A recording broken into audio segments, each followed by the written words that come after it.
네, 여러분 반갑습니다. 제주대학교 의과대학 이상희 교수입니다. 오늘 의약분업 20주년 맞이해서 이렇게 의약분업 제도 도입의 의의와 성과를 여러분들과 함께 논의할 수 있는 장에서 제가 이렇게 발표를 할 수 있어서 큰 영광으로 생각합니다. 자, 먼저 의약분업 정책 과정을 제가 쭉 살펴보도록 하겠습니다. 1953년 12월 약사법에 의약분업이 처음 규정되었습니다만 실시할 수 없었습니다. 왜냐하니까 약사의 조제와 의사의 조제를 다 허용하고 있었기 때문이죠.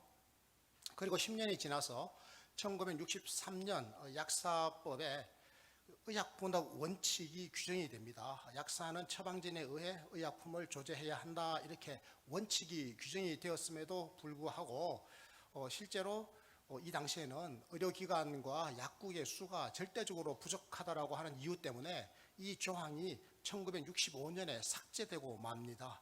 그리고 그해 1965년 보건사회부에 의료계, 약계 각각 5명씩 의약분업 추진 연구위원회가 구성이 되는데요. 이견으로 인해서 활동이 중단되게 됩니다. 그리고 1970년대에도 논의들이 일부 이어졌지만 모두 무산이 되고 맙니다. 그리고 1977년 7월에 여러분 아시는 것처럼 박정희 정부 시절이었죠. 법정의료보험제도가 이제 실시가 되었습니다. 500인 이상을 상시 고용하는 대기업 사업장을 중심으로 해서 이루어졌는데요. 이걸 계기로 해서 이제 의약분업이 추진돼야 된다, 이런 주장이 다시 또 제기가 되었습니다. 그래서 의료계와 약계가 의료보험 제도 하에 의약분업을 점진적으로 추진하자, 이렇게 이야기가 되고 의약분업 방안을 공동으로 연구하기로 합의를 했습니다. 그래서 77년 8월, 바로 그 다음 달이었죠. 양 단체가 의약분업을 시도한다라는 내용의 공동 합의서를 발표하게 됩니다. 사실 이게 1953년 이후 그 20여 년에 걸쳐서 최초로 이루어진 의약분업에 대한 그 의약 간의 합의였습니다. 그런데 이게 또 서로 이익 타산으로 유야무야되고 말았습니다. 그리고 아시는 것처럼 1982년에 지역의료보험에 대한 시범 사업이 이루어지게 되는데요. 의료보험이 이제 지속적으로 포괄한 대상을 확대해야 되니까요. 지역의료보험을 이제 시작하자라고 해서 시범 사업을 하게 됩니다. 이때 이제 전국 3개 지역에 3곳, 목포, 강화, 보은인데요. 이 중에서 목포에서 의약분업 시범 사업을 하기로 이제 합의가 됩니다. 약사회가 강력하게 주장했기 때문이죠. 정부도 이걸 해야 되겠다고 생각을 했습니다. 그래서 1984년 4월부터 그해 연말까지 몇 개월 동안 강제의약분업을 이해 당사자 간의 합의에 의해서, 계약에 의해서 실시를 했습니다. 그 이후부터는 또 임의의약분업으로 바뀌어서 실시가 되었는데 결국은 그 다음 해 1985년 10월에 중단되고 말았습니다. 이때까지도 아무런 성과를 남기지를 못했죠.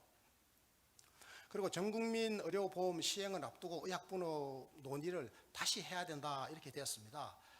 1987년 12월 정부가 3단계 의약분업 시행 방안을 발표했습니다. 그런데 의사협회가 또 반대를 했습니다. 그래서 의약분업이 수면 아래로 다시 내려가게 됩니다.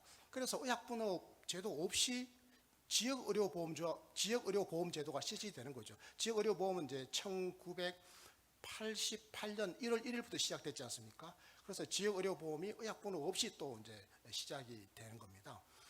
그리고 1989년 7월 1일부로 도시까지 다 또 의료보험에 포괄되어 가지고 전국민 의료보험이 89년 7월 1일 시작됩니다. 그래서 그해 10월에 약국 의료보험 제도가 실시됩니다. 사실은 굉장히 심각한, 이 당시에는 문제가 아닐 수가 없었습니다. 약국에서 이루어지는 조제의약품을 정부가 건강보험으로, 의료보험으로 이제 적용해 주는 것이기 때문에 굉장히 심각한 사안입니다. 그래서 처방 없이 전문의약품의 조제까지도 모두 약국에서 이루어지는데 이게 의료보험으로 또 적용이 된다, 인정이 된단 말이죠. 결과적으로 이제 경제적 장벽이 굉장히 낮아졌지 않습니까? 이런 조건에서 병원과 의원, 그리고 약국 간의 무한 경쟁 시대가 열립니다. 사실 병의원이나 약국이나 특히 동네 의원과 약국은 하는 일이 똑같습니다. 똑같이 진료하고 똑같이 조제하고 양쪽 다 의료보험이 적용되니까요. 이건 거의 뭐 당나라 수준으로 이렇게 바뀌어버린 겁니다. 굉장히 심각한 상황이 아니었나, 이런 생각을 하게 됩니다. 그래서 1971년 7월부터 정부가 의약분업을 시행해야 되겠다 이렇게 해서 정부가 약사법 개정안을 입법 예고를 하게 됩니다. 이 정부 입법 예고죠. 그런데 그해 연말에 또 국회에서 의약분업 조항이 또 삭제가 되고 맙니다. 계속 무산이 된 거죠. 그런데 아주 우발적인 사건 하나가 벌어집니다. 1993년 한약 분쟁이 벌어졌는데요. 한약 분쟁을 이제 수습을 해야 되는 겁니다. 한의사들하고 이제 약사들 사이에 큰 분쟁이었습니다. 그래서 1994년 1월에 약사법 개정이 이루어지게 되는데요. 이게 이제 한약사 제도가 신설되게 되고 이 한양방을 이원화하겠다. 한양방 이원화 원칙이 정해지고 먼저 한방 내에서 의약분업을 추진하겠다. 그래서 한약사 제도가 만들어지는 거죠. 그러면서 동시에 양방에 대해서도 의약분업을 규정을 해버리는 겁니다. 그러니까 양한방 이원화하고 한방부터 먼저 의약을 분립하고 그 다음에는 이제 또 양방에도 의약분업을 하겠다 이렇게 법에다가 규정을 해버린 거죠. 이게 1994년 1월 개정약사법의 내용입니다. 그래서 이 개정약사법에는 이런 내용이 담깁니다. 기본적으로 직능분업을 하겠다. 기관분업이 아니죠. 직능의 분업이다. 그리고 처방전에는 상품명과 성분명 모두 다 사용하도록 하고 의약분업의 시행 시기를 부칙 3조에다가 명시를 했는데 이 기간이 말이죠. 1997년 7월부터 1999년 7월 사이에 대통령령으로 정하는 날, 그러니까 2년의 이제 여유를 만들어 놓은 겁니다. 아주 독특한 이런 사례라고 말씀을 드릴 수 있겠습니다. 시행 규칙입니다. 의약분업 약사법 시행 규칙에다가 이렇게 일정을 2년의 기간 속에서 시행하라. 그러니까 마지막 날이 1999년 7월 1일이 이제 마지막 날인 거죠. 이날까지는 하라라고 약사법 1994년 1월 개정 약사법에다가 이렇게 명시를 해버립니다. 그리고 이제 1996년 11월 갑니다. 김영삼 정부 이제 거의 마지막이었죠. 이때 국무총리 자문기구로 의료개혁위원회가 설치되었습니다. 저는 이 상황이 머릿속에 여전히 그림이 선명하게 그려집니다. 제 지도교수였던 이제 문홍윤 교수님께서 이 의료개혁위원회에 참여를 하셨는데 제가 조교를 했기 때문에 이 내용은 아직도 사실 제 머릿속에 아련하게 기억으로 떠올라 있는데요. 이 의료개혁위원회에서 3단계 의약분업 모델을 확정해서 이제 정부에 건의를 하게 되는 거죠. 이 자문기구니까요. 자문기구니까 이제 정부에다가 건의를 하는 건데 3단계 방안이 상당히 이 당시에는 좀 설득력이 있었습니다. 첫 번째 방안은 이제 연도까지 명시가 되어 있죠. 1999년에 하는 건데 항생제나 스테로이드 제제 같은 약에 대해서만 의약분업을 한다. 그리고 2단계는 2002년에 주사제를 제외한 의약품에 대해서 하고 그리고 3단계는 2005년에 실시하는데 주사제까지 다 포함해가지고 완전한 의약분업을 하겠다. 이 3단계 방안인데 이 방안은 사실 의료계를 포함해서 광범위한 지지를 받았던 방안이었습니다. 그리고 이게 이제 1996년 연말에 있었던 일이잖아요. 그리고 1997년 7월 1일부터 99년 7월 1일 사이에 의약분업을 해야 되는데 그 사이에 이제 준비가 이루어지지를 않습니다. 김대중 정부가 이제 출범을 했죠. 정부는 의약분업 준비를 사실은 뭐 진행을 안 하고 있었습니다. 그 의료계, 약계, 관계 전문가 누구도 의약분업을 실현 가능한 정책으로 여기지 않았기 때문에 사실 누구도 여기에 대해서 별로 관심을 갖고 있지 않았는데 약사법의 이제 시효 그러니까 시행 규칙에 그 시행 규칙이 아니라 부칙에 담겨져 있었던 그 시행 일시는 차곡차곡 이렇게 다가오고 있었던 거죠. 김대중 정부에서 의약분업은 이제 대선 공약이었고 100대 국정과제에 포함된 중요 사안이었습니다. 그래서 부랴부랴 1998년 이 임기 초죠. 이 98년에 이 정부가 출범했으니까요.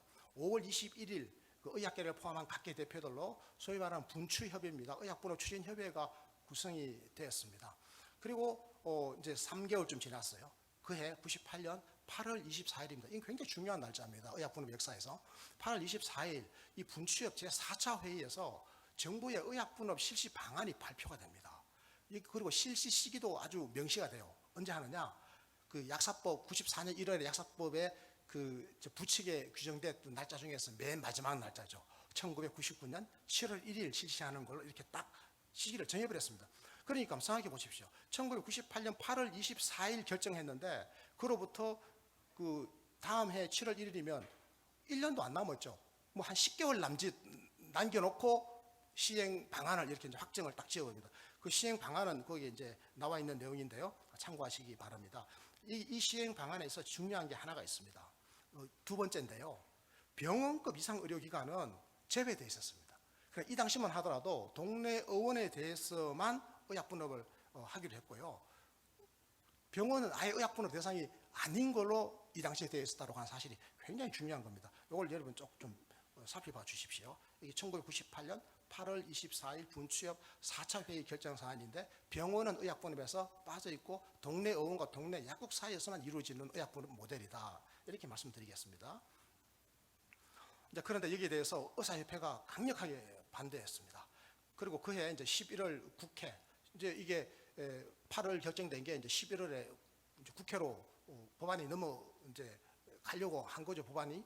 그러니까 이때 아니 이게 다음에 7월이면 이제 뭐 한 7개월밖에 안 남았는데 이거 안 된다, 연기하자.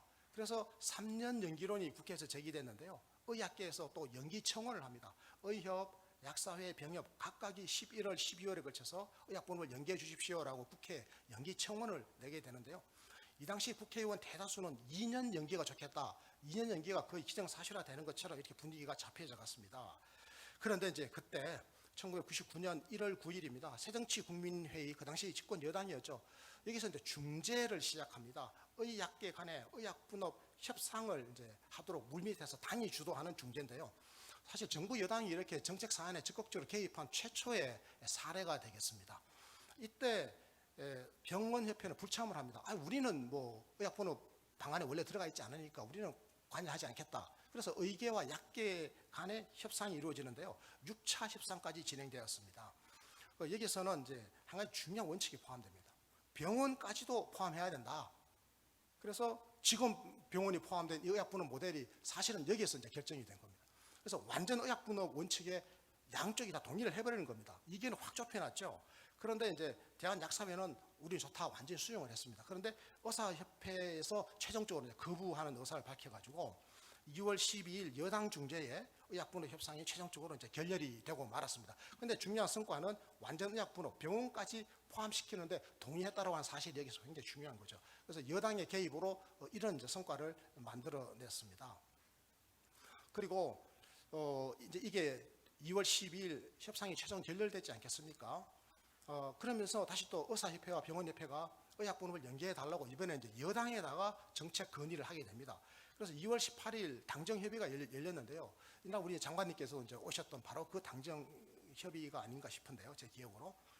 의약계가 새로운 합의에 실패했다. 정부 여당이 주선하는 합의에도 실패했기 때문에 정부 입장에서는 이제는 분취협 4차 협상안대로 의약분업을 할 수밖에 없다. 정부 방안대로 추진하겠다. 이렇게 당정협의에서 결정을 해버립니다. 이게 2월 18일의 일이에요. 그러면서 이런 말을 합니다. 여당에서, 그다음 여당 정책위 의장이 이런 말을 했습니다. 의약계가 의약분업을 반드시 하겠다는 약속을 문서로 건의를 해오면 시행 시기를 1년 연기할 수 있다. 이렇게 발표를 했습니다. 그래서 1999년 2월 24일입니다. 2월 24일 의사협회장과 약사협회장 공동 명의로 건의서를 이제 제출하게 되고 이 건의서를 여당 정책위 의장이 받아서 대통령에게 의약분업 1년 유예하겠습니다라고 유예 방침을 보고를 하게 되고 공식적으로 의약분업이 1년 연기가 되게 됐습니다. 이게 그 당시에 그 의사협회장 유성희 회장님하고 약사협회 김희준 회장님이 직접 서명을 하셨던 바로 그 문안입니다. 이게 보시면 그 부칙의 실시 시기만 1년 연기해서 이번 국회 회기 내에 그 통과한다라는 데 동의하고 국민회의, 그러니까 그 당시 집권 여당의 의약분업 중재안의 미비점을 조속히 보완해서 국민들에게 최선이 되는 의약분업 모형을 도출하겠다. 그래서 시민 소비자 단체와 함께 적극적으로 노력해서 합의안을 마련하겠는데 이 노력을 2개월 이내에 완료해서 새로운 분업 모형을 우리가 도출하게 되면 이 지체 없이 합의 내용을 관련 법률에 반영하는 개정안을 마련하기로 하고 2개월 내에 새로운 의약분업 모형을 합의 도출하는데 만약에 실패한다면 정부가 그냥 하자는 대로 하겠다, 협조하겠다. 이렇게 이제 이 당시에 두 분이 서명을 하셔서 이걸 이제 여당에다가 건의를 해서 여당에서 받아들여졌던 거죠. 그래서 이제 그러면 1999년 3월 5일 이날 이제 의료법 개정안과 약사법 개정안이 국회 상임위원회를 통과하고 그리고 그날 3월 9일 본회의에서 처리가 됩니다. 그래서 여기서 처리된 것은 의약분업 추진협의회 제4차 회의 합의안입니다. 제4차 회의 정부 합의안 이 내용을 그대로 담았습니다. 그대로 가고 다만 실시 시기만 1년 연기하는 거죠. 실시 시기가 원래 1999년 7월 1일이었는데 1년 연기하니까 2000년 7월 1일로 연기하는 이제 그렇게 해서 의약분업 1년 연기가 합의가 되었습니다. 자, 그러면 1년 연기를 했으니까 새로운 모델을 2개월 내에 합의해서 이제 가져가야 되거든요. 그런데 이제 의료계와 약계에서는 새정치국민회의가 완전 의약분업을 중재했던 그 방안을 거의 합의를 과거에 했었기 때문에 이것을 기준으로 서로 좀 주고받고 이렇게 양보하고 해서 시민사회단체 중재 협상을 받아들이는 방향으로 나아갔습니다. 실제로 그래서 의약분업 실현을 위한 시민대책위원회가 그때 구성이 되고 7차례 토론회를 거쳤는데요. 그래서 이 토론회 과정 속에서 정부와 국회 보건복지상임위원회가 이렇게 입장을 밝힙니다. 만약에 시민대책위원회 합의안을 중심으로 의계가 약계가 함께 합의를 해온다면 그러면 그 방안을 그대로 우리는 채택하겠다. 정부도 국회도 그대로 받아가지고 입법하고 실천하겠다. 이렇게 입장을 밝히니까 이게 굉장한 압력이 되는 겁니다. 그래서 5월 10일 마침내 50 합의가 이제 성공을 하게 되고 두 분 양측에서 서명을 하게 됩니다. 그러니까 정부 입장에서는 50 합의안을 이제 수용하겠다고 했기 때문에 자, 이건 차질 없이 시행하기 위해서 보건복지부 차관을 위원장으로 하는 의약분업 실행위원회를 구성해서 실무 준비를 하겠다. 그리고 실제로 의약분업 실행위원회를 바로 구성합니다. 9월 17일. 그리고 9월 17일 제2차 회의에서 의약분업 시행 방안을 확정하고 발표를 합니다. 물론 여기에 대해서 의협과 병업에서 이제 반대를 했습니다만 이 실행위원회 방안을 10월 1일 입법 예고를 하게 되고요. 11월 국회에 제출하게 됩니다. 그리고 12월 7일 이 이제 최종안이 국회 본회의를 통과합니다. 그러니까 12월 7일 통과된 이 국회 본회의의 내용은 그러니까 시민사회가 중재한 그리고 의약계가 합의한 내용이 그대로 관철된 것이기 때문에 이제 병원도 의약분업에 포함되는 그 방안이 12월 7일 국회 본회의를 통과되고 시행 시기는 이제 7월 1일이기 때문에 불과 뭐 한 6개월 정도 시행 시기를 남겨놓은 바로 그런 상황이었습니다. 그런데 이제 의료계에서는 의권쟁취투쟁위원회를 만들어가지고 강력한 투쟁에 나서게 됩니다. 그래서 2000년 2월 17일입니다. 2000년 7월 1일이면 의약분업을 실시해야 되는데 2000년 2월 17일 의료계가 1차 파업에 나서게 됩니다. 그리고 4월에 다시 또 2차 파업을 하게 되고요. 그런데 이 3차 파업은 사실은 규모가 굉장히 컸습니다. 6월 20일부터 25일까지 3차 파업이 이루어졌는데 이때는 뭐 왜 그런가 하면 전공의들이 여기 합류를 하는 바람에 그래서 병원까지 포함해서 의료 대란이 벌어졌습니다. 그래서 긴급하게 6월 24일 여야 영수회담이 이 이슈 때문에 잡히게 됩니다. 김대중, 이회창 두 분이 이제 청와대에서 만나게 되는 거죠. 이 자리에서 이제 합의가 이루어집니다. 자, 그럼 의료계 요구를 우리가 좀 수용하자. 의료계 요구를 수용하기로 하는데요. 그래서 임의 조제와 대체 조제와 관련된 약사법을 개정하기로 이 부분에서 이제 약사들의 좀 양보를 받아내는 거죠. 그리고 의료보험 수가를 인상하자. 그리고 상대가치 수가 체계로 수가 산정 방법을 변경키로 이제 여기서 합의가 이루어집니다. 그리고 또 문제점을 추후 보완하기 위해서 의약분업 시행평가단을 국무총리 산하에 구성하기로 또 합의가 이루어졌습니다. 그래서 마침내 이제 2000년 7월 1일 의약분업이 시행되고요. 그리고 7월 한 달 동안은 이제 준비가 미흡하니까 계속 뭐 의료계 파업이 있었지 않습니까? 그래서 계도기간으로 설정을 하고 그 시점에 건강보험 수가가 추가로 또 7월 1일 9.2% 인상이 되고 9월 1일도 6.5%도 인상됩니다. 의료수가 인상이 때 굉장히 많이 이루어졌죠. 그럼에도 불구하고 8월에 또 4차 파업이 전공의들의 강경투쟁이 일어납니다. 이게 8월에 있었던 일이고요. 그리고 9월에는 또 5차 파업이 일어납니다. 10월에 6차 파업이 일어납니다. 그러니까 이게 2월에 시작된 의료계 1차 파업이 그해 10월까지 그러니까 거의 뭐 추운 2월에 시작됐다가 또 가을에 추위가 시작될 10월까지 계속 이어졌으니까 1년 내내 그냥 파업이 이루어졌다 이렇게 보면 되겠습니다. 이 당시 얼마나 이 문제가 우리 사회를 엄청나게 혼란스럽게 했는지를 아마 이해하실 수 있는 장면이 되겠습니다. 그리고 2000년 11월에 가서 의약정이 마침내 이제 합의를 이루어냅니다. 그게 11월 11일입니다. 의약분업 제도 개선에 최종적으로 이제 합의를 합니다. 그리고 한 달 뒤에 12월 11일 국회에서 다 만납니다. 만나가지고 합의안에 대해서 합동 서명식을 가지고 국회 입법 건의서를 전달하는 행사를 하게 됩니다. 이때 또 의료보험 수가를 또 7.1% 인상합니다. 그래서 의약분업 이후에 이루어진 의료보험 5차례 누계를 다 합쳐보면 거의 뭐 48.9% 의료보험 수가가 인상되었다 이렇게 말씀드립니다. 그리고 2001년 8월 약사법 개정이 이루어지게 됩니다. 이렇게 해서 이제 이 일련의 과정이 마무리가 되게 되는 겁니다. 주요 내용은 여러분이 아시는 것처럼 생물학적 동등성이 인정된 의약품의 대체 조제를 할 수 있도록 하고 사후 통보를 하도록 하고, 의약품은 나달 판매가 이제 금지되어지고, 또 지역 의사회가 의료기관에서 사용하는 이 의약품 목록을 약사회에다 제출하도록 하는, 제공하도록 하는 이런 내용들이 추가되어졌다, 이런 말씀을 드립니다. 자, 이번에 이제 의약분업의 정책 과정을 쭉 살펴봤는데요. 그럼 이것이 이제 어떤 의의와 성과를 만들었는지, 창출했는지 이 부분을 좀 살펴보도록 하겠습니다. 먼저 역할 정립과 서비스의 질 향상입니다. 의약분업 시행 이전에는 의사와 약사가 각각 모든 일을 다 했습니다. 진료도 하고 처방도 하고 조제도 하고 투약도 하고 각각 다 했습니다. 그러니까 의료기관과 약국 간의 무한 경쟁 관계였던 거죠. 이때는 아마 의대를 가나 약대를 가나 동네에서 환자를 진료하는 거면 아마 역할이 똑같은 시절이었고, 우리가 다 경험해봤던 시절이었습니다. 이러다 보니까 또 처방전이 공개가 전혀 되지 않았습니다. 환자들은 그냥 주는 걸 받아서 그냥 복용을 했었죠. 이러니까요, 스테로이드든 항생제든 가장 강력한 약을 서로 경쟁적으로 사용했습니다. 소위 말하는 비법, 비방 경쟁이 벌어졌기 때문에 굉장히 혼란스러웠다는 기억을 저는 가지고 있습니다. 그래서 이걸 이제 의약분업을 하게 되어서 이 문제가 상당히 해소되었습니다.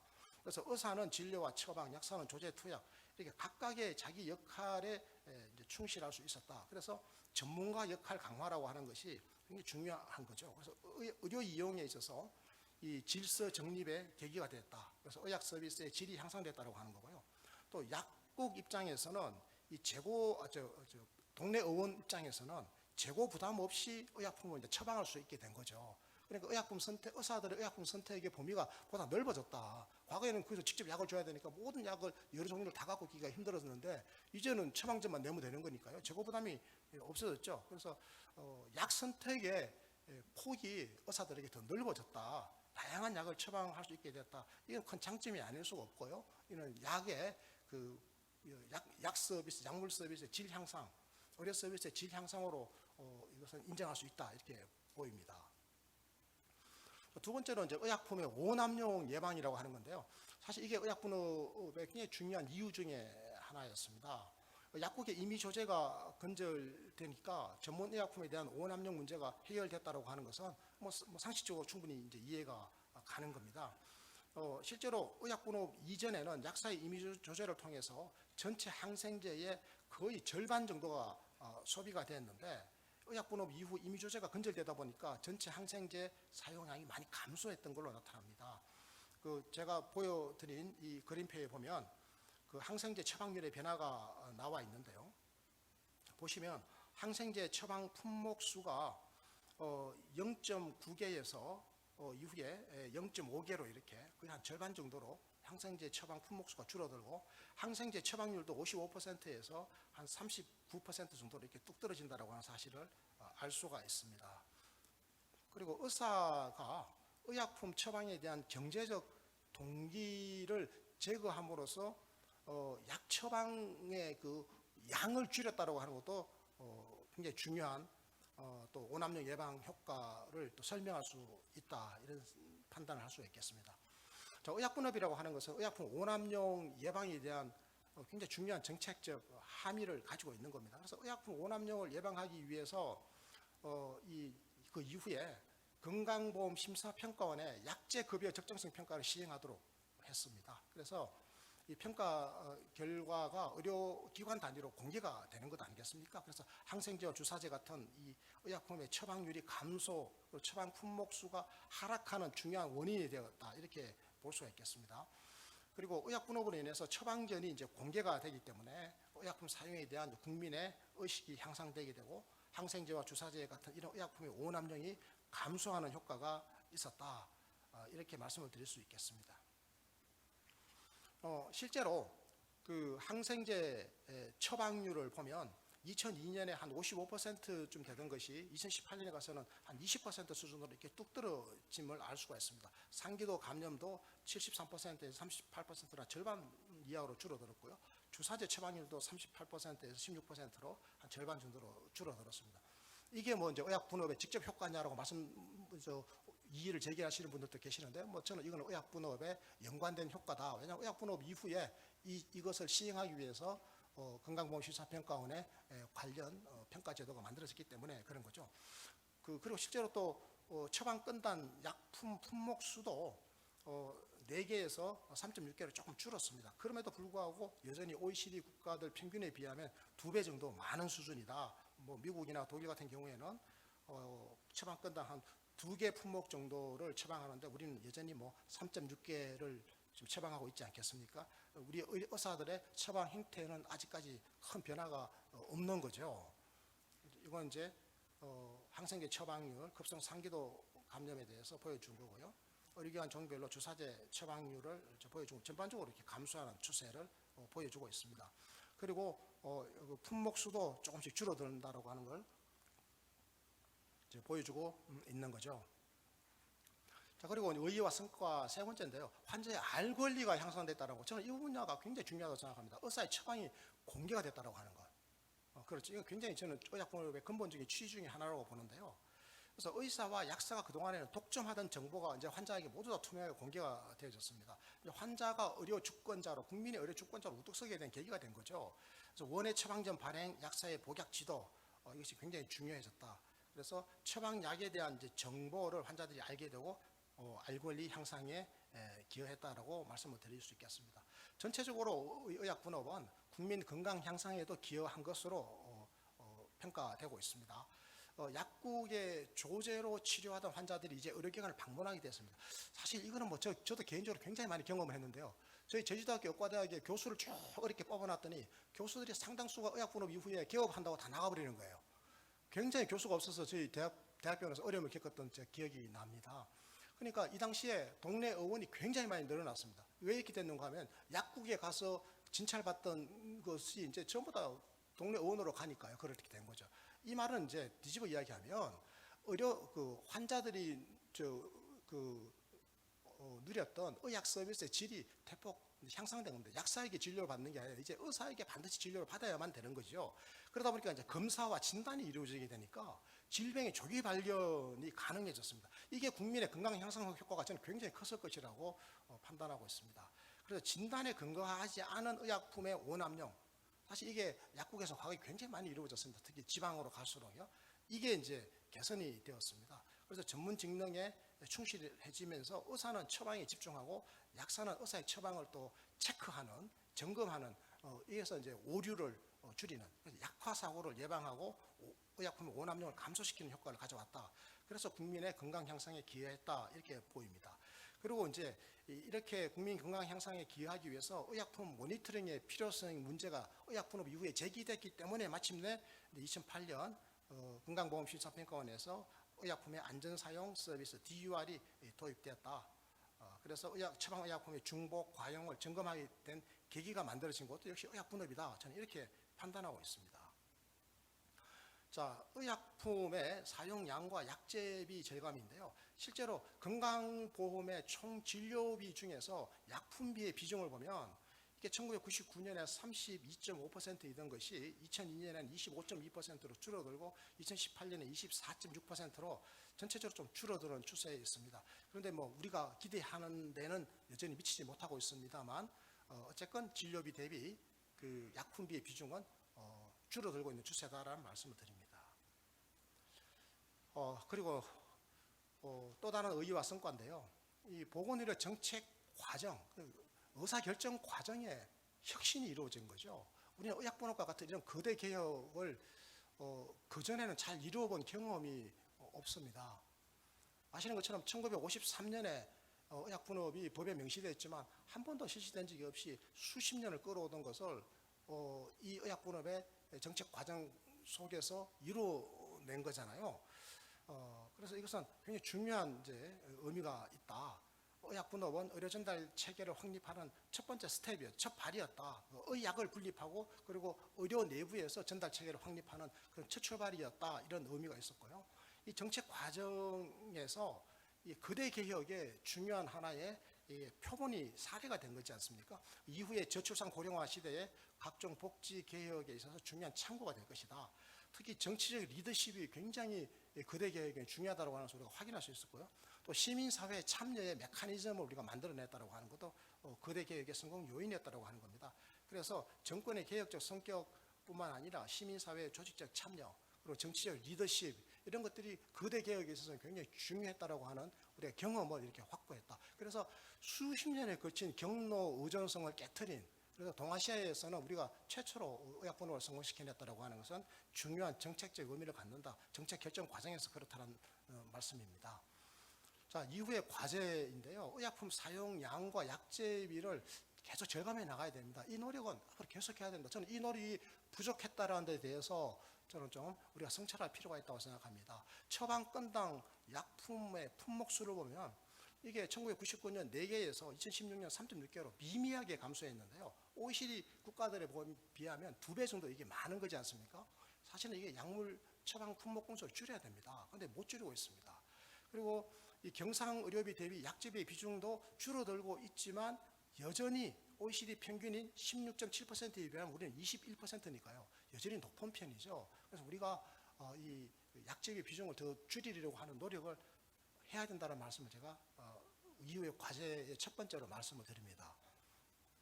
그런데 이 약품 사용량이라든지 이 약제비 절감이 이렇게 미흡했던, 지난 20년 동안 미흡했던 이유가 뭘까요?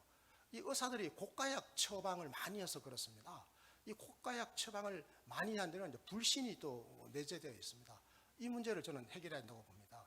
그 의사의 처방 행태도 변화가 미흡했습니다. 여전히 다량의 약을 사용하는 경향이 많습니다. 환자들도 여전히 약을 많이 주는 걸 선호하는 경향이 있고요. 그래서 이 약품비 절감 장려금 제도를 시행을 한 이후에 조금 상황이 좋아지고 있습니다만 여전히 미흡하다. 그래서 여기에 대한 개선책이 필요하다고 판단합니다. 문화 행태적인 요인은 제가 말씀드린 것처럼 이것도 지속적으로 바꾸고 나가야 되겠죠. 그리고 또 하나 중요한 게 이 행위별 수가제 요인인데요. 사실은 이게 의료 이용량 자체가 많습니다. 우리가 외래 의료 이용 같은 경우도 그렇고 병원 입원도 그렇고 특히 외래 의료 이용 같은 경우에는 OECD 평균의 2배입니다. 이용을 많이 하니까 약을 많이 처방할 수밖에 없는 거지 않습니까? 행위별 수가제 요인을 우리가 좀 통제하는 적절한 사회적 합의가 저는 필요하다고 생각합니다. 이제 이것은 오롯이 이제 우리 의사 측에서 감당해 나가야 될 저는 몫이라고 생각합니다. 비판의 몫이고 그리고 또 개선책을 내놔야 되는 겁니다. 이렇게 해서 약을 지나치게 많이 소비하고 있으면서 그러면서도 또 그 통제 장치를 확보하지 못했다면 처방권자인 의사에게 그 규칙 사유가 가는 것이기 때문에 이 부분에 대해서는 충분한 정치 사회적 대화와 저는 합의가 필요하다고 생각합니다. 임의 조제라고 하는 것은 이제 거의 이제 없어졌다고 이제 보는 겁니다. 그렇다면 이제 대체 조제를 활성화해야 된다라고 하는 쟁점 하나가 남게 되죠. 그런데 대체 조제가 활성화되려면 신뢰가 담보가 돼야 됩니다. 그런데 뭐 생물학적 동등성 시험을 거쳤다라고 하더라도 이런 의약품 자체에 대해서 지금 의료계 내부에서는 여전히 신뢰를 못하는 경향이 굉장히 높죠. 그리고 실제로 또 오리지널이라든지 생동성을 통과한 제네릭 의약품 사이에 가격 차이가 크지가 않기 때문에 이게 그 대체 조제를 하더라도 활성화되더라도 이걸로 인해 가지고 약품비의 비중이 뭐 얼마큼 줄어들지에 대한 확신도 아직은 부족합니다. 여러 가지 그 종합적인 입체적인 계획이 필요하다. 또 의사와 약사가 여전히 지금 상호 직능의 역할을 인정하고 협조하는 분위기가 아직은 미비합니다. 견제와 균형의 원리가 작동할 수 있도록 해야 될 텐데요. 협력 관계를 강화할 필요가 있다 이런 생각을 합니다. 그리고 의약분업 후속 조치가 여전히 미흡합니다. 이 부분도 우리가 좀 반성해야 될 부분인데요. 의약분업 합의 안에 지역별로 의학협력위원회를 구성하기로 하고 처방의약품 목록을 공유하기로 했는데 이거 잘 안 되고 있습니다. 이 부분도 우리가 좀 반성할 필요가 있고요. 앞으로는 저는 이걸 해야 된다고 생각합니다. 왜냐하면 동네 의료, 즉 1차 의료가 살기 위해서라도 1차 의료 중심의 의료 전달 체계를 확립하는데 의약 간의 지역사회에서 협력은 굉장히 중요한 것이기 때문입니다. 그리고 또 의약분업에 포함되지 않았던 그 예외 대상이라든지 예외 지역 이걸 축소하려고 하는 노력을 그동안에 좀 소홀히 한 것 아닌가 이런 비판이 있습니다. 앞으로 이 노력을 좀 강화해서 분업 예외 지역이라든지 또 분업 예외 영역에서 불법 대체 조제라든지 의약품 오남용 사례가 나타나지 않도록 하는 것 이것도 앞으로 우리가 해야 될 일이다 이런 생각을 합니다. 자, 이후의 과제 이제 의료 전달 체계 확립인데요. 저는 이게 굉장히 중요하다고 생각합니다. 의학 분업은 의 서비스와 약 서비스, 우리 국민 입장에서 의학 서비스죠. 의학 서비스에 그 제대로 된 그 제공 체계를 확립하고자 하는 첫 시발점이었습니다. 이제 트리거라고 그러죠. 방아쇠 역할을 하는 거대 계획의 첫 출발이었습니다. 그래서 의와 약을 분립을 시켰는데요. 그런데 이제 문제는 의 내부에서 전달 체계를 확립하기 위한 노력이 지난 20년 동안 굉장히 미비했습니다. 뭐 물론 여러 가지 노력이 이루어졌습니다만 지금 뭐 대형 병원으로 환자가 쏠림 현상, 빨려 들어가는 이 블랙홀 현상은 갈수록 더 심화되고 동네 의원은 갈수록 더 기능이 위축되고 비중이 줄어들고 있고 1차 의료 기능은 거의 뭐 소멸되다시피 했습니다. 그래서 동네 의원은 지금 질병 예방과 건강 증진과 거의 무관한 찾아오는 1차 진료 환자들을 진료하는 데만 그치고 있는데요. 이제 이런 식으로 해가지고는 동네 의원이 자기 역할을 한다고 할 수가 없습니다. 그래서 우리나라 전체 의료 전달 체계는 대형 병원으로 환자가 빨려 들어가는 블랙홀 현상, 환자 쏠림에 더해서 1차 의료의 위축과 소멸 단계, 그래서 고비용 저효율의 의료 제공 체계가 지금 되고 말았는데요. 이 부분을 돌아볼 수 있는 저는 계기가 의약분업 20주년을 계기로 좀 이루어졌으면 좋겠다 이런 생각을 합니다. 그래서 저는 방향으로요, 앞으로는 병원 중심에서 지역사회 중심으로 이제 바뀌어야 됩니다. 이제 커뮤니티로, 지역사회로, 마을로 이제는 이 의학 서비스가 다 내려가야 됩니다. 그래서 이 고령화의 진전에 따라서 질병 패턴이 완전하게 지금 이제 변화를 거의 했습니다. 이제는 뭐 만성 질환의 시대 아니겠습니까? 그래서 삶의 질 향상과 존엄한 노후에 대한 기대가 국민 내부에서 지역사회에서 굉장히 정대되고 있습니다.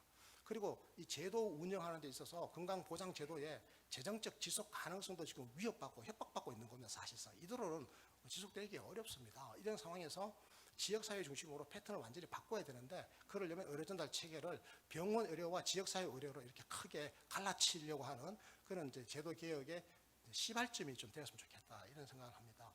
그래서 동네 의원의 목적과 역할이 완전히 바뀌어야 됩니다. 찾아오던 환자를 치료하는 것을 넘어서 지역사회의 건강 증진과 질병 예방 등의 건강 향상을 총괄적으로 책임지고 관리하는 역할, 이게 이제 1차 의료의 역할이죠. 그래서 이게 되려면 지역사회에서 의학 간의 협업이 강화될 필요가 있고, 지역사회 속으로 이제는 들어가려고 하는 노력을 해야 대한민국의 미래 이 변화되는 인구 구조 속에서 지속 가능한 보건의료 체계를 우리가 확보할 수 있다 이렇게 생각합니다. 이제 마지막으로 이 건강보장제도에 미친 그 의약분업의 영향 그리고 과제인데요. 이 의약분업의 역사적 의의라고 하는 건 아까 제가 말씀드린 것처럼 의학 서비스 전달 체계 확립을 위한 거대한 첫 출발이라고 말씀드렸지 않겠습니까? 그래서 의약분업 이후에 사실은 약 서비스는 질이 굉장히 많이 향상되었습니다만, 아까 제가 말씀드린 대로 의료 전달 체계 확립 정책들이 체계적으로 실시되지 못했습니다. 지난 20년을 되돌아보면 이 부분은 굉장히 우리가 성찰하고 반성할 부분이라고 보는데요. 그리고 또 하나 중요한 것은 이겁니다. 의학 분업의 건강 향상 효과, 이거 우리가 이제 인정을 좀 할 필요가 있습니다. 사실은 질병의 조기 발견, 이거는 과소평가되고 있는 측면이 굉장히 많습니다. 과거에 약국을 찾아가서 그 의료보험에 적용을 받던 약국 조제, 그 약국에서 진단과 처방이 다 이루어졌던 거죠. 의학 서비스가 다 이루어졌던 거기에서 이제는 분립이 됨으로 인해 가지고 이제 의료 병원을 찾게 되었습니다. 병원을. 그래서 질병의 조기 발견이 이루어졌고, 그리고 진료 내역은 이제 투명해졌죠. 약화 사고가 방지되어졌고, 환자의 알권리가 향상됐고, 그리고 약물이나 의학 서비스의 질이 향상되고, 그리고 오남용이 예방됨으로써 또 약품의 적정 소비가 이루어졌다라고 하는 것은 이것을 통해서 의약분업의 건강 향상 효과가 나타나는 메커니즘이다 이렇게 말씀드릴 수 있고요. 그래서 국민 의료비 절감 효과도 나타났다. 약제비가 절감됐고, 또 조기 발견으로 인한 국민 의료비 절감 효과도 우리가 간과할 수 없을 것이다. 전반적인 건강 향상으로 인한 국민 의료비 절감 효과, 건강 보장에 미치는 영향도 우리가 무시할 수 없다 이런 판단을 해볼 수 있을 것 같습니다. 이제 마지막으로 이 건강보장제도에 미친 영향과 과제에서 저는 의약품 공급 구조 혁신의 계기를 저는 의약분업이 만들고자 했는데 이 부분이 굉장히 미약했습니다. 저는 이 부분은 앞으로 좀 강화해야 될 것 같습니다. 특히 이제 디지털 뉴딜이니 뭐 4차 산업혁명 시대 이런 이야기를 우리가 지금 하고 있지 않습니까? 그래서 이 바이오 뭐 제약 이런 쪽으로 이 공급 구조의 혁신이 와야 됩니다. 그래서 이 제네릭의 품질 강화뿐만 아니라 이 가격 인하 그리고 사용 확대가 함께 이루어져야 되는데요. 그래서 의약품 공급 구조 혁신, 그리고 유통 구조를 투명하게 하는 것, 그리고 신약 공급 구조를 혁신하는 것, 그러니까 연구개발 투자 지원, 기술 혁신 역량을 지원하는 이 세 가지를 묶어서 제가 의약품 공급 구조 혁신이라고 했는데요.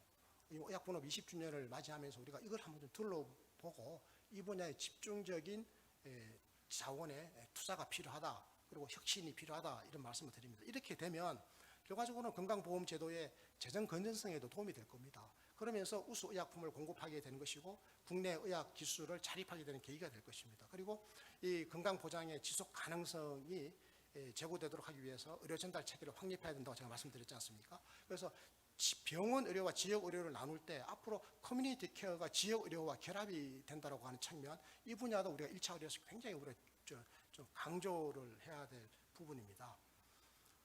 자, 우리가 이제 그 의약분업 20주년을 맞이해서 그동안에 했어야 했는데 못했던 밀린 과제를 이제 실천을 해야 되고요. 또 이것을 계기로 해서 새로운 제도 개혁에 저는 시발점으로 삼았으면 좋겠다, 이런 생각을 합니다.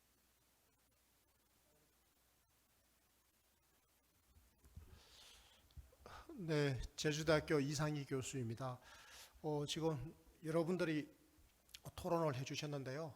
어찌됐건 그 의약분업 지금 20년 지났습니다. 20년 지났고요. 그리고 의약분업은 이제 우리 국민의 생활 속에 완전히 자리를 잡았습니다. 국민의 불편을 전제로 했던 제도, 국민이 불편을 감수할 수 있을까 정치적으로 의구심을 품었던 바로 그 제도가 완전히 지금은 이제 자리를 잡았습니다. 국민은 이제 의약분업으로 인해 가지고 일상 의료 이용에서 불편함을 별로 그렇게 체감하고 있지를 못합니다. 그리고 제가 살아본 지금까지의 인생의 경험을 통해 보면 의약분업 이전의 삶, 제가 10대였을 때, 20대였을 때 의약분업 이전에 제 고향에서의 제 삶, 의학생활과 지금의 의학생활을 비교해 보면 이거는 정말로 신천지가 개벽했다라고 말씀드려도 좋을 정도로 모든 게 달라졌습니다. 명백한 이건 사실이죠. 이제 그럼에도 불구하고 지난 20년 동안 우리가 했어야 했던 일들을 제대로 하지 못했다라는 데 대한 토론자들의 질타가 있었습니다. 우리 이재현 교수님께서 그렇게 해주셨고요. 또 좌석훈 부회장님께서 또 질타를 해주셨습니다. 정부가 왜 의약분업의 더 나은 발전을 위한 후속 대책을 소홀하게 했냐, 구체적으로 조목조목 지적해 주셨는데요. 저는 그 부분에 대해서 대부분 다 동의합니다.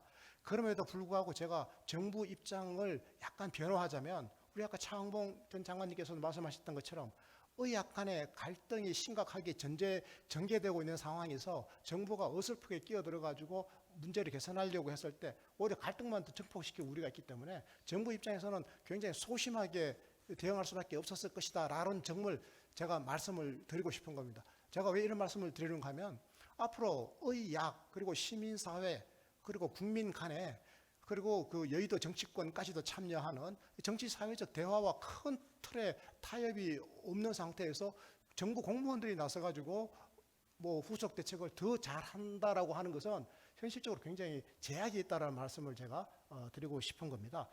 네, 그리고 그 우리 경실련에서 우리 남원경 국장님께서 국민의 알 권리가 크게 신장되었다. 이거는 뭐 시민사회 운동가로서 지금 명백하게 우리 국장님 말씀을 해주신 겁니다. 저도 시민사회 운동가의 한 사람이고 또 학자의 한 사람으로서 저 정책 전문가로서 저는 이 부분에 대해서 이제 확고한 제가 신념을 갖고 있습니다.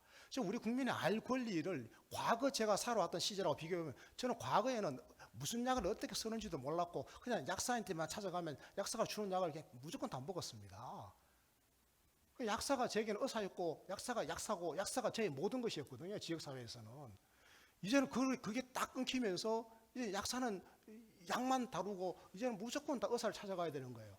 그래서 이 과정에서 의학 생활의 질이 현격하게 향상됐던 것은 우리 국민들이 이미 다 아십니다. 그래서 이게 이 그동안에 수십 년, 50년이 아니라 100년 동안에 이어져 내려왔던 이 의학 생활의 경로 의존성, 의와 약이 유기적으로 통합되어져 있던 이 오랜 의학 생활의 경로 의존성을 과감하게 탈피한 이 새로운 제도 패러다임임에도 불구하고 그래서 엄청난 불평과 불만이 있을 수 있었음에도 불구하고 국민들께서 이거 다 참아주시고 수용해 주셨던 것은 결과적으로 이것의 편익을 아셨기 때문에 저는 그렇다라고 보고 있는 겁니다. 이 부분에 대해서 우리가 눈을 감아버리고 인정하지 않는다고 그러면 우리는 대화하기가 굉장히 힘들어집니다.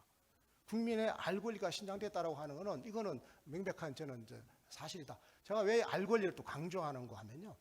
이 알 권리라고 하는 것은 국민의 의학 주권입니다. 의학 주권이 신장됐다라고 하는 것은 무슨 이야기인가 하면요. 이제는 의사 결정 과정에 국민이 참여할 준비가 되어 있다라고 하는 거예요.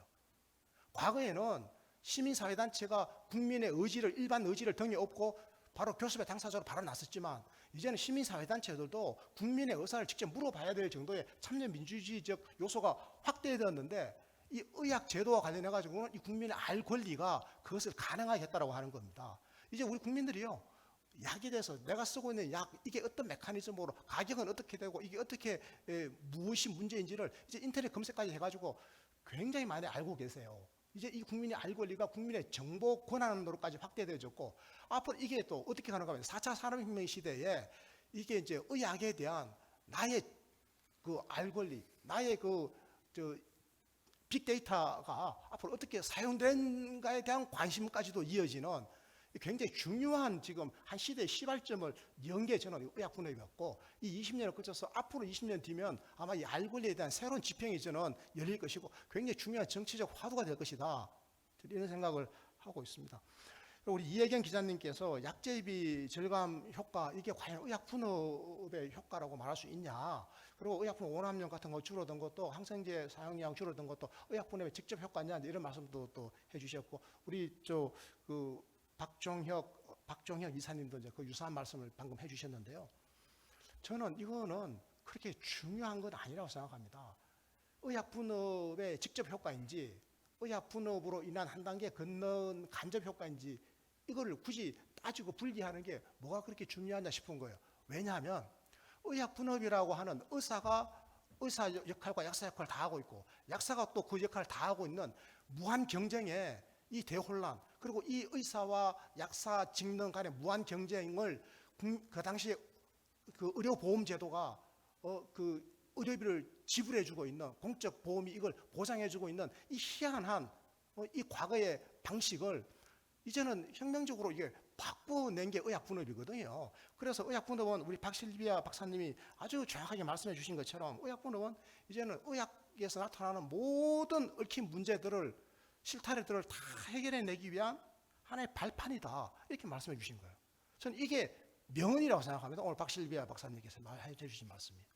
그러면 이게 의학 문제를 해결하기 위한 발판을 제공했던 것이 의학분업 제도의 시행이었습니다.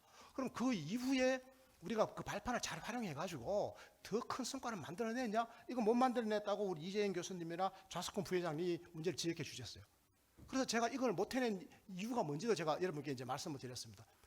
결과적으로 이것은 우리 사회가 그 의학 당사자뿐만 아니라 우리 국민, 시민사회, 정부 그리고 여의도 정치권까지 포함하는 우리 사회가 심각하게 고민하고 서로 소통하면서 정치사회적인 대타협을 이제는 이루어내가지고 20년 이후에는 의학분업이 애초에 문을 열면서 트리거 역할을 하면서 기대했던 그 이후의 효과들을 이제는 거둬내야 되는 거예요. 그게 뭐냐? 그게 이제 의학 분립 이후에는 의학 협력이에요. 그리고 의학 협력이라고 하는 거는 의학만 그냥 지역사회에서 협력한다고 협력이 되는 게 아니에요. 아시다시피 의료 전달 체계가 확립돼야 됩니다. 이제 병원 의료하고 지역사회 의료가 완전히 분립돼야 됩니다. 그리고 지역사회 의료에서 의사와 약사가 새로운 파트너십을 형성하는 겁니다. 근데 이게 이제 앞으로 20년 동안 우리가 해나가야 될 일이에요. 그런데 우리는 지금 이것을 못하고 있습니다. 이것을 못하고 있어요. 그래서 이거를 이제 못 해내면 우리 그 의학 서비스의 그 질적인 도약, 이것뿐만 아니라 이것만 못하는 게 아니라 우리 건강보장제도가 지속 가능해지지 않는다라고 하는 게 저희 문제 진단입니다. 정말로 이제 건강보장제도가 지속 가능해지지 않아요. 앞으로 10년 동안만 하더라도 연평균 34만 명씩 340만 명의 생산 연령 인구가 없어지고 그분들이 전부 다 노인 인구로 전환됩니다. 이제 우리 사회가 생산성이 지극하게 낮아지면서 복지 수요는 엄청나게 많이 요구되는 이런 사회, 이런 아주 희한한 인구 구조로 그야말로 인구 구조의 위기 시대를 우리가 지금 맞고 있는 거예요.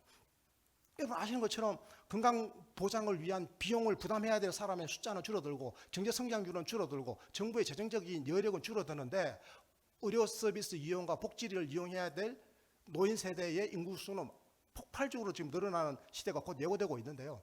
기존의 이런 방식으로는 지속 가능하지가 않습니다.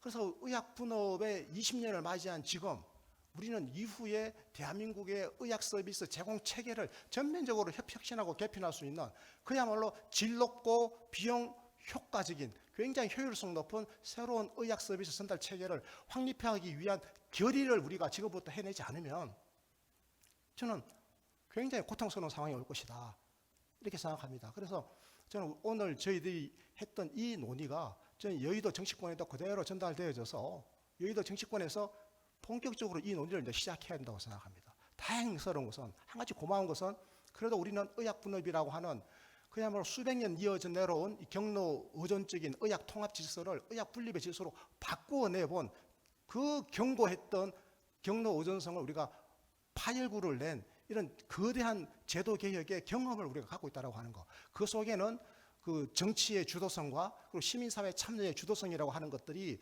반영되어 있어서 그래서 강고하게 의학 기득권에 의해서 모든 것이 이끌어져 오고 수십 년 동안 안 되던 것을 이 실마리를 정치의 힘과 시민의 참여의 힘으로 풀어냈다고 하는 이 소중한 경험이 우리에게 있었다고 하는 거. 이 경험을 우리가 되살려서 앞으로 우리가 해야 될 후속 대책을 저는 제대로 마련하는 게 굉장히 중요하다 이 말씀을 드립니다. 고맙습니다.